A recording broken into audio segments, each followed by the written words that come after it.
Allô, c'est Sophie. Dans le cadre du Salon international du livre de Québec, je rencontre des auteurs pour ados qui nous lisent des extraits de leur dernier roman. Je m'appelle Mathieu Fortin et j'ai écrit Nosophobia, publié chez Bayard Canada. Nosophobia, c'est l'histoire d'une société hyper médicalisée, donc une société qui est peut-être le dernier bastion de l'humanité, où tout le monde est contrôlé. Donc, les prises de sang tous les jours, et on doit peut-être se douter que c'est pas normal et que on va suivre Valek, un personnage qui décide de fouiller pour savoir si ça fonctionne bien ou si la société, comme on lui présente, elle est fonctionnelle ou non. Je vais vous lire un extrait.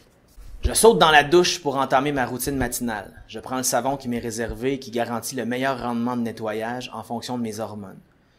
Dans 2 mois, je devrais le faire calibrer de nouveau. 4 fois par année à l'adolescence, toutes nos variables sont réévaluées pour s'assurer que tout est fait pour que nous soyons en pleine santé.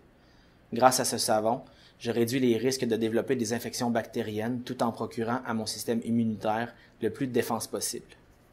En sortant, je m'asperge d'une couche d'antiseptique pour me protéger encore plus, et j'avale les 2 cachets obligatoires qui contiennent une partie des vitamines et des nutriments dont j'ai besoin. J'enfile ensuite mes vêtements standards d'écolier, soit le pantalon gris et le chandail blanc, comme tous les autres normes qui fréquentent les écoles de Nosophobia. Je lève la main pour mon don, le prélèvement matinal que nous faisons tous les jours, mais je m'arrête quelques instants. Après tout, on ne prend jamais le temps de réfléchir à l'importance de cette action. Les quelques gouttes de sang qui seront prélevées, en quelques secondes, renferment les enzymes qui distinguent les normes et les déréglés des empestés. Ce matin, mon geste est lourd de sens. C'est peut-être la dernière fois que je le fais avant de devenir désinfecteur.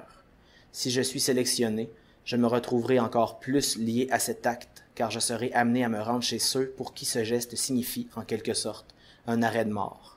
Chaque jour, nous sommes une dizaine de milliers à confier notre vie aux résultats des analyses. Je me plie quand même au rituel, comme tout le monde.